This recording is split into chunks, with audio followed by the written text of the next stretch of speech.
ये समाज तो पूछे प्राथमिक विद्यालय फोटो खींचते रहिएगा सुमन जी निकालकर सब संगठन अपना काम करते रहते हैं, लोगों को जोड़ते रहते हैं और अपने गाँव से बातों से गाना से सभी को समझाते हैं कि आप तरक्की कीजिए, सब संगठन जुड़ते रहिए। दुर्गा का जी उनको सम्मान कराएं, कुशागत का अब तो बेकार से स्वागत करिए। इधर से फोटो खिलाएंगे और इधर थोड़ा सा फोटो भी रखते हैं। हाँ, सुनील जी का स्वागत हो रहा है। स्वागत हो कराएंगे हम लोग। सीधे कुमार जी को हमारे विकास मित्र श्रीमान जी सम्मान कर रहे हैं। हम लोग देते हुए बड़ा से स्वागत कर रहे हैं। बेकार से स्वागत करेंगे हम लोग, बेकार से हमारे कोषाध्यक्ष और जिला सचिव भी सम्मान कर रहे हैं और इनको सम्मान किया जा रहा है। ये कुमार बहुत ही माननीय है और ये में समाज में रहकर बहुत योगदान देते हैं, समय को निकालकर सभी के साथ मिलकर काम करते हैं। मुकेश कुमार हो गया। अब इसके बाद भी हम लोगों के बीच रहते हैं और संगठन में शुरू से ही जुटे हुए हैं।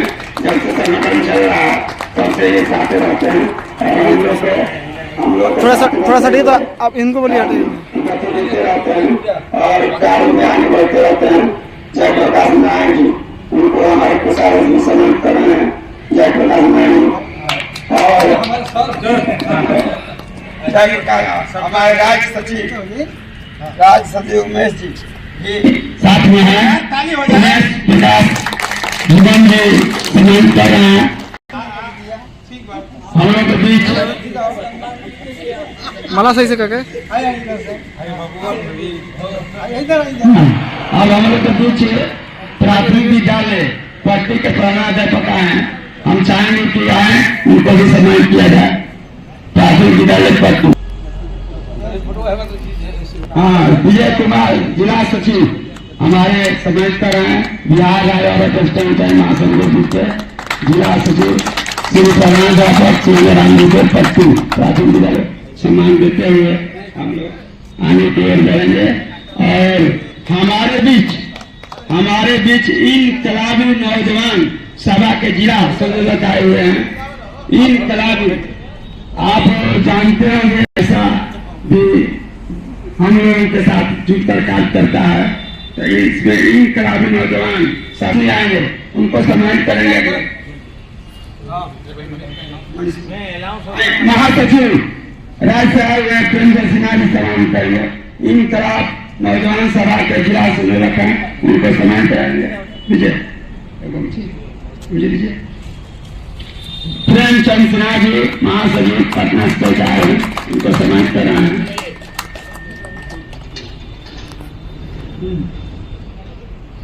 और ऐसा का भी हम निमंत्रण दिए थे लेकिन वो नहीं आ पाए हैं किसी कारणवश से। ऐसा संगठन है ये कॉलेज का और किया गया जिला अध्यक्ष विद्यासेवा प्रभारी के माध्यम से।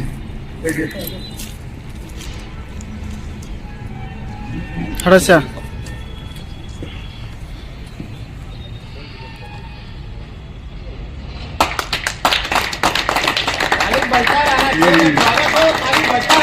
बहुत ही कर्मठ थी इसी तरह आगे सर बहुत लग भूल के बहुत परिश्रम के साथ ये सभा का आयोजन किए और सभा करते आ रहे हैं शुरू से। इनका सहयोग बहुत जबरदस्त रहता है, इसलिए बहुत जबरदस्त ताली बजाएं।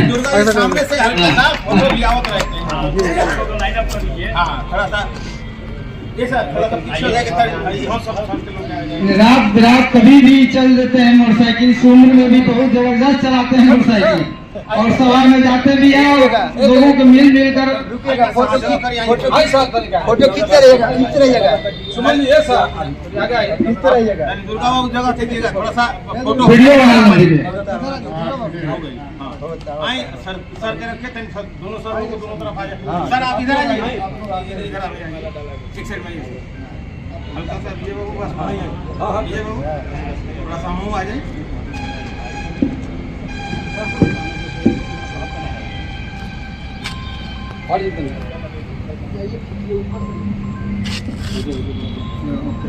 हो गया हो गया।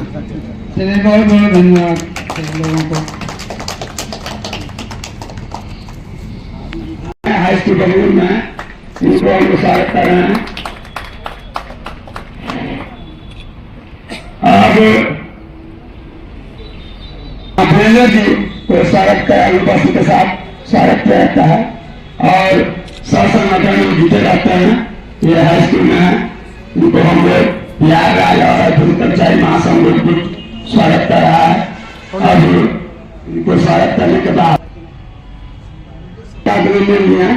इन्होंने बहुत समय देते हैं और सब संगठन से जुटे रहते हैं, पटना से लेकर दिल्ली तक जाते हैं और इनको हम लोग स्वागत कर रहे हैं। माला से भरिए, निकाल गिराइए, कर्मठ साथी को माला से भरिए भाई। ताली गिराइए, ताली बजते रहे, ताली बजाते रहे।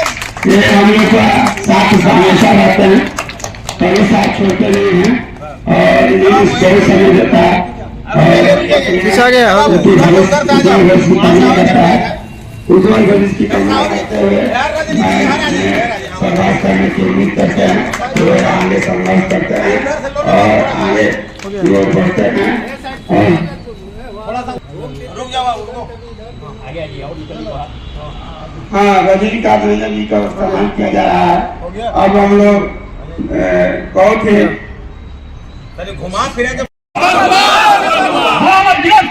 सफल हुआ और दो हम एक हैं, हमारी एकता जिंदाबाद, हमारी एकता जिंदाबाद, कल्पना जगत हो बर्बाद, कल्पना जगत हो बर्बाद, पूंजी लोग नहीं चलेगा, पूंजी लोग हो बर्बाद, पुराना पेंशन लेकर रहेंगे, पुराना पेंशन लेकर रहेंगे।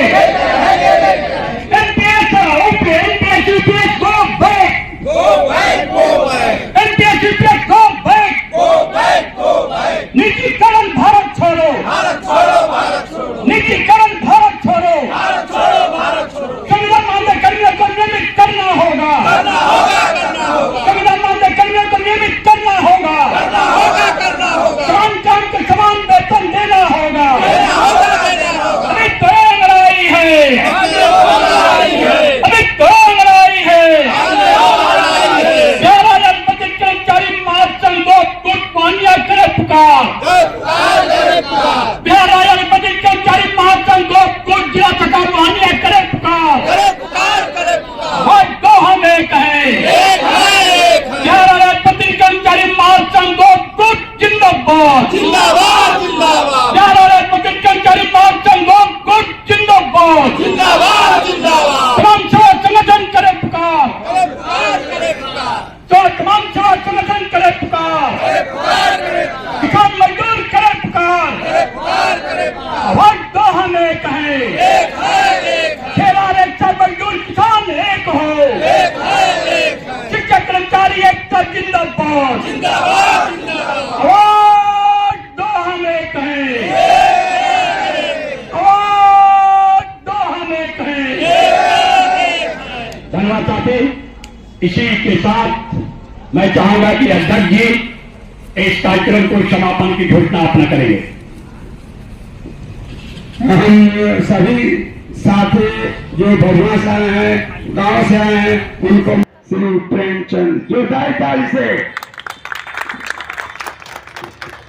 कमरेड प्रेमचंद को लाल सलाम, कमरेड प्रेमचंद को लाल सलाम,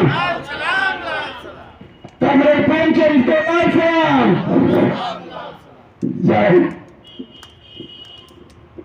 बिहार राज्य और राजपत्रित कर्मचारी महासंघ भोजपुर जिला शाखा कैमूर के 12वें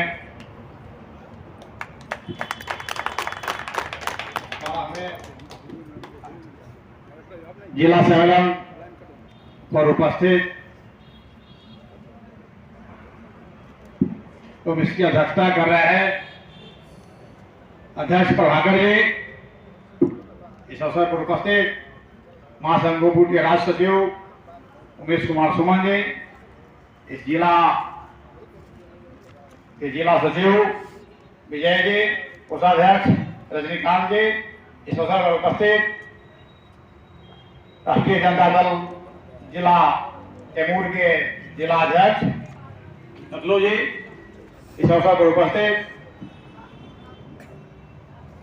विभिन्न विद्यालयों से सेवानिवृत्त हुए प्रधानाध्यापक, शिक्षक साथियों, विभिन्न कार्यालयों से सेवानिवृत्त हुए तमाम साथियों एवं इस अवसर पर उपस्थित इस कैमूर जिला के तमाम साथियों, तमाम प्रतिनिधियों, तमाम परीक्षक साथियों को हम अपनी ओर से, अपनी राज्य कमेटी की ओर से आप तमाम साथियों का क्रांतिकारी अभिनंदन करते हैं। जैसा कि आप जानते हैं, हमारे पूर्व वक्ता साथियों ने बताया देश की क्या स्थिति है, देश में कैसी सरकार चल रही है और बिहार में कैसी सरकार चल रही है, आपसे छुपा हुआ नहीं। हमारे वक्ता साथियों ने बताया भी है इस वक्त। तो केंद्र की सरकार पूरी तरह से पूंजीपतियों के हाथ में है, कॉर्पोरेट घरानों के बीच हाथ में है। आप देख रहे हो तमाम जो सरकारी संपत्तियां हैं पूंजीपतियों के हाथ में, अंबानी अडानी जैसे कॉर्पोरेट घरानों के में बेची जा रही है और तमाम जो सरकारी नौकरी है उसको संविदा और आउटसोर्स पर दिया जा रहा है। अब हम जो बाबा साहब का सपना था कि तमाम लोग पढ़ेंगे, शिक्षित बनेंगे, आगे बढ़ेंगे, आरक्षण की व्यवस्था लागू हुई और जैसे ही 90-91 में मंडल आयोग लागू हुआ और पिछड़ा वर्गों को 27% का जब आरक्षण लागू हुआ, पहले से अनुसूचित जाति जनजातियों का आरक्षण लागू था, तो उसके बाद तब तुरंत जो है एलपीजी के नाम पर, उदारीकरण, निजीकरण और वैश्वीकरण के नाम पर सरकारें सरकारी नौकरियों को अब समाप्ति की ओर धकेल रहा है। डाउन साइजिंग के नाम पर सरकारी नौकरियों में कटौतियां हो रही है और जैसा कि अभी बता रहे हैं, हमारे जो साथी हैं, एक तरफ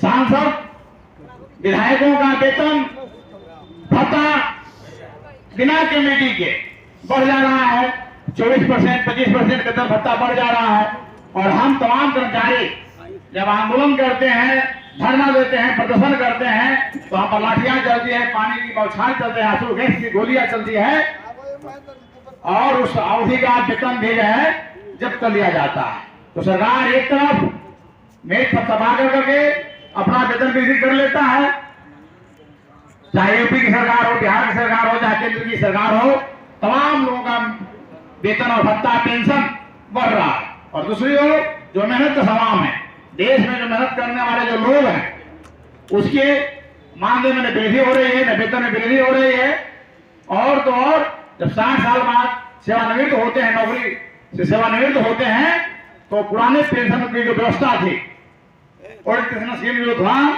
उसको भी समाप्त कर दिया गया। वाजपेयी जी की सरकार 1 जनवरी 2004 से पुरानी पेंशन समाप्त कर नई पेंशन स्कीम लाया और नई पेंशन स्कीम में क्या दिखाया गया, बताया गया कि जितना वेतन मिलता है उससे ज्यादा पेंशन मिलेगा। शाइनिंग इंडिया के नाम पर वाजपेयी जी की सरकार पुरानी पेंशन को छीन लिया और अब 20 साल के बाद हम लोग देख रहे हैं हमने जो एनपीएस हम पर जो थोपा गया, पहले से हम लोगों ने कहा था कि ये एनपीएस नहीं, नो पेंशन स्कीम है और आप देख रहे हैं बहुत सारे जो साथी सेवानिवृत्त हो रहे हैं, कई 34,540 जो शिक्षक साथी सेवानिवृत्त हुए हैं कई कार्यालयों में, विद्यालयों में जो कर्मचारी नियमित सेवानिवृत्त हो रहे हैं, किसी को 2100, किसी को 3500, किसी को 2000, किसी को 3000 रुपया मात्र पेंशन मिल रहा है। तो इससे किसे काम चलेगा? तो एक तरफ सरकार अपने पेंशन भत्ता बढ़ाने में लगी हुई है। जो करोड़पति हैं, जिनके डाटा में अब आइएगा, चुनाव के जो एफिडेविट देते हैं, तो 80 से 90% जो सांसद और विधायक हुआ करते हैं करोड़पति होते हैं। तो करोड़पतियों को जो है वेतन और पेंशन में बढ़ोतरी हो रही है, और हम आप जो सामाजिक रूप से पिछड़े हुए लोग हैं, मजदूरों के बेटा है, किसान के बेटा है, और हम जब मेहनत करने के बाद, कई परीक्षाओं देने के बाद जब हम नौकरी में जाते हैं तो हमको पेंशन नहीं मिलेगा। और तो और आज जो देश में लाखों करोड़ों ऐसे एसटी वर्कर हैं जिनको न वेतन मिलता है, न मानदेय मिलता है, प्रोत्साहन पर काम करती है। पीछे गिलास चाहे आशा कार्यकर्ता हो, ममता हो, विद्यालय रसोई, आप हजारों लाखों स्कीम वर्कर, आंगनबाड़ी सेविका हो, सहायिका हो, विद्यालय रसोईया हो, आशा हो, ममता हो, तमाम लोग, महिला परिष्का हो, तमाम लोगों को श्रम का शोषण कर रही है, मानदेय नहीं दे रही है, असहाय कर्मचारियों को प्रोन्नति नहीं दे रही है, लाखों पद भी नहीं रिक्त है। इतनी बहाली होने के बाद तो समझिए कि 2 साल पहले तो क्या था बिहार में, क्या कार्यालय में क्या स्थिति हुआ करता था, कितना पद रिक्त था।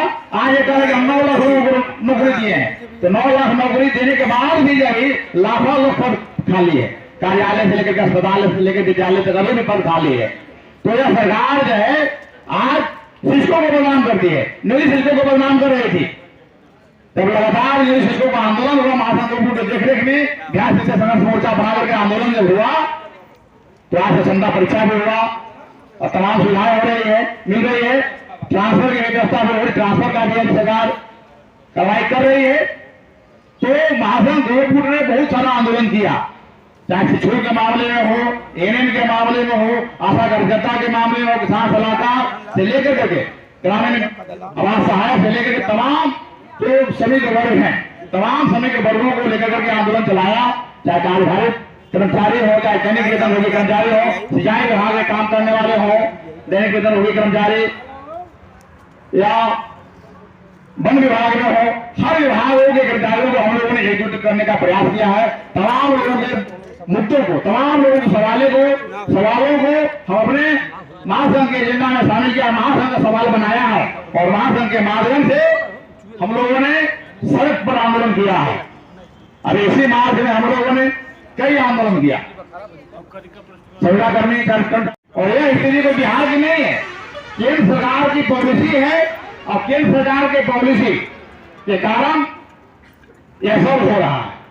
केंद्र की योजना में काम करने वाले जो हमारे एएनएम बहने हैं, 11,500 पर इनकी बहाली होगी।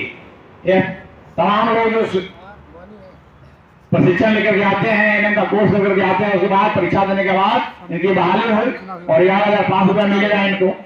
इसी तरह गांव में काम करने वाले गांवों के ग्रामीण आवास सहायक, किसी को आगे बढ़ाने के लिए जनसेवक की जगह पर किसान सलाहकार जो काम कर रहे हैं, किसान सलाहकार की यही स्थिति है। किसान सलाहकार जो जनसेवक का काम करते हैं, वो किसी भी सेग्रीगेशन, किसी में डिप्लोमा प्रमाण पत्र लेकर जाते हैं, नौकरी करते हैं, और उनको अब किसान या प्रगतिशील किसान कहती है कि नहीं, या किसान सलाहकार जो है नौकरी नहीं करते हैं, जबकि अब तमाम लोग जानते हैं इनको मानदेय मिलता है और इनकी बहाली हुई है तमाम प्रक्रिया के साथ, और बहाली के बाद या नौकरी के उम्मीद से नौकरी के लिए ही आए हैं यहाँ। तो वो प्रगतिशील किसान मानते हुए 6 घंटा का काम करने वाला इनको मानते हुए इनको वेतन बढ़ा रही है सरकार। और जो किसान सलाहकार जो पहले 10 से 11-12 में जो नौकरी में आए और जो 18-19 में आए, दोनों का मानदेय बराबर है। जो 8 साल बाद में आए, 8 साल से पहले आए, सभी का मानदेय बराबर है। आंधी सरकार और गुंगी सरकार, बड़ी सरकार न देखती है न सुनती है। और जब किसान सलाहकार का जब आंदोलन हुआ, तो आंदोलन जो विक्टिमाइज किया गया, वेतन बेइज्जत करने का काम किया गया। तो इस तरह से तमाम जो लोग हैं, मेहनत का सलाम जो है तमाम तरह से जो है इनका उत्पीड़न शोषण हो रहा है। आप किसी का भी बात कीजिए, जो अस्थायी कर्मचारी हैं, आप तमाम लोग जानते हैं 2019 से प्रोन्नति बंद है। सभी विभागों में 50,000 के में प्रोन्नति बंद है। बहुत सारा सुप्रीम कोर्ट का हवाला दे, सुप्रीम कोर्ट ने कहा कि नहीं, प्रोन्नति हमने बंद नहीं किया है, आप सरकार स्वतंत्र प्रोन्नति देने के लिए बार बार लगातार महासंघ द्वारा आंदोलन हुआ, पत्राचार हुआ, तो सरकार ने कहा कि नहीं ठीक है, और अस्थायी प्रोन्नति देंगे। 13 अक्टूबर 2023 को एक आदेश निकाला, तो उसमें भी तमाम जो रिक्त पद है उसको नहीं भरा गया। 17% रिजर्व रखा गया कि जब न्यायालय का फैसला आएगा तब इसमें प्रोन्नति दी जाएगी। तो इस तरह से अभी भी जो है प्रोन्नति के हजारों हजार पर खाली है, अस्थायी नियुक्तियां नहीं हो रही है। जब पिछले 2020 के महागठबंधन ने जब ऐलान किया कि हमारी सरकार जब आएगी, हमारे महागठबंधन सरकार आएगी, तो हम 10 लाख लोगों को नौकरी देंगे। यही नीतीश कुमार जी और इनके जो लोग थे, उन्होंने उसमें कहा कि आप बाप के घर से पैसा लाए, कहां से लाए, सारे घर लाएगा। और जब महागठबंधन का एजेंडा बना और महागठबंधन जब आगे लीड करने लगा, तब इस सरकार को बाद में आकर के कहना पड़ा कि नहीं, हम 30,000 लोग 20 लाख लोगों को नौकरी देंगे, रोजगार देंगे। और आप जानते हैं सरकार अभी भी जो है डाटा में हेराफेरी कर रही है। आप जानते हैं बहुत सारे शासन शिक्षक हैं, नियोजित शिक्षकों को, कई लाख नियोजित शिक्षकों को इन्होंने दसमता परीक्षा देकर के नौकरी दिया, उसकी भी काउंटिंग हो रही है कि हम 10 लाख लोगों को नौकरी देने, उसकी उनकी भी गिनती जो है हो रही है। अस्थायी नौकरी, अस्थायी इतने लोगों को नौकरी दिए, तो उसे कम से कम 2.5 से 3 लाख जो है जो शिक्षक जो है दसमता परीक्षा देकर 3 नौकरी के शिक्षक में आए, अस्थायी शिक्षक के रूप में, अध्यापक के रूप में या विशिष्ट शिक्षक कहिए, उसमें जो आए तो 3 लाख ऐसे हो गए।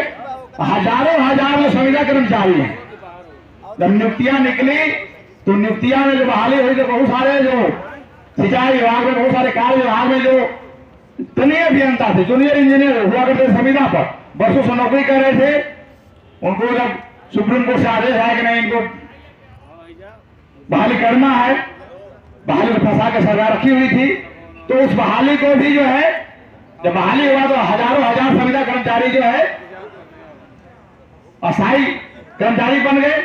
उनकी भी गिनती हो रही कि हम इतने लोगों को नौकरी दे दिए, और जो पहले से ही नौकरी, पहले भी सरकार उसको गिनती में गिन रहा था कि इतने लोगों को हम नौकरी दे दिए हैं, आज भी ऐसे लोगों को गिन करके ये डाटा का हेराफेरी कर रहे हैं। तो यह नीतीश की सरकार जो है, या वर्तमान में जो एनडीए की सरकार बिहार में चल रही है, जनगणना से कम नहीं है। आप देखेंगे लगातार जो है, लगातार हत्याएं हो रही है, बलात्कार की घटनाएं हो रही है, चोरी और डकैती की घटनाएं हो रही हैं, लूट की घटनाएं हो रही हैं। तो यह सरकार जो है सुशासन के नाम पर, विकास के नाम पर और न्याय के नाम पर बात सिर्फ करती है, लेकिन आप देखेंगे तो पूरी तरह से जो है आम जनता, महिला, तमाम लोगों शोषण कर रही है। एकत्रित कर्मचारी गुट गुट के 12वां सम्मेलन की सदारत कर रहे हैं। इस संगठन के जिला के अध्यक्ष प्रभाकर जी और इस सम्मेलन में मंचा सिंह प्रखंड विकास पदाधिकारी मोहनिया के हमारे सज्जन संजय दास जी और मंचा सिंह तमाम इस संगठन से जुड़े क्रांतिकारी साथियों और जो भी संगठन से जुड़े हुए तमाम लोग आए हैं, मैं उनको भी जय भीम लाल सलाम से संबोधित करता हूं। आज अपनी तरफ से और आप सबों की ओर से भारतीय संविधान के निर्माता, नारियों के मुक्तिदाता, हम सबों के भाग्य विधाता डॉक्टर भीमराव अंबेडकर साहब के चरणों में और साथ साथ संविधान के बदौलत हम लोग के बीच में चार दीवारी के अंदर जो प्रतिमा लगी है भारत के उप प्रधानमंत्री बाबू जगजीवन राम जी के भी चरणों में मैं अपनी तरफ से आप सबों की ओर से श्रद्धा सुमन अर्पित करता हूं। आज जो कुछ का 12वां सम्मेलन है, मैं इस अवसर पर आप सभी का अभिनंदन करता हूं। आप जानते हैं कि आज का युग संघ का युग है और संघ में ही शक्ति है। ये संघ के माध्यम से, इस संघ के माध्यम से आप अपनी एकता को प्रदर्शित करते हैं, आप अपनी बातों को रख सकते हैं, और जब आप में एकता होगी तो आप किसी भी चुनौती का सामना आसानी से कर सकते हैं। इसलिए मेरा आप लोग से अनुरोध होगा कि आह्वान होगा कि एकता बनाए रखिए, तभी आप किसी चुनौती से लड़ पाइएगा। आप अपने कार्यस्थल पर समानता की, समान अवसर की और ठीक ढंग से कार्य कर सके, कर्तव्य का पालन कर सके की मांग अपने माध्यम से, अपने संघ के माध्यम से करते हैं।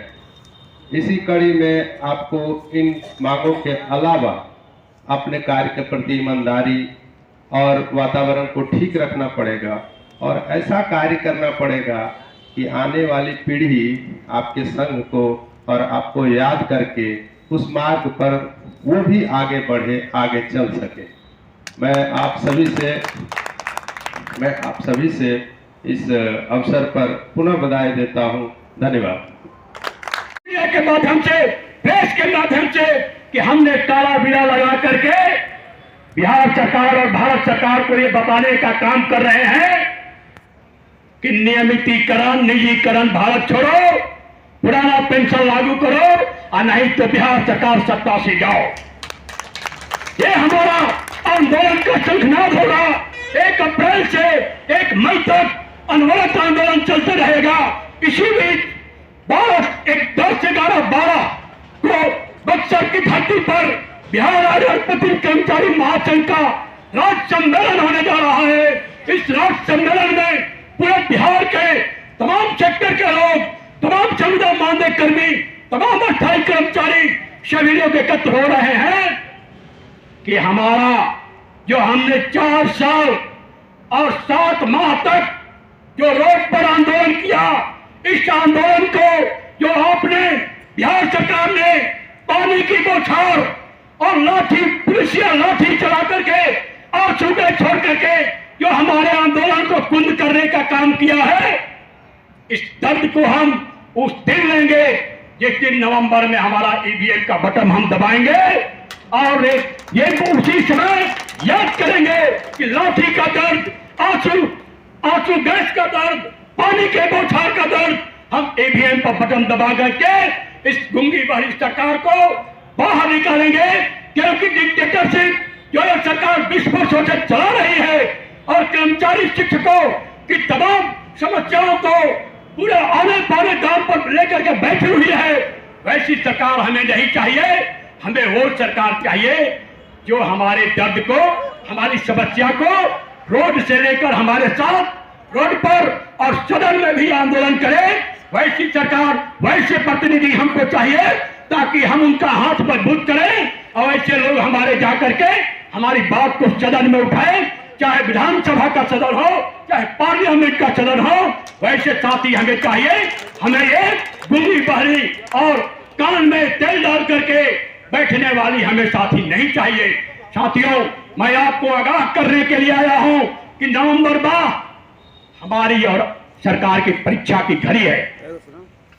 नवंबर 2025 जब इलेक्शन की दौर चलेगा, इलेक्शन के दौर में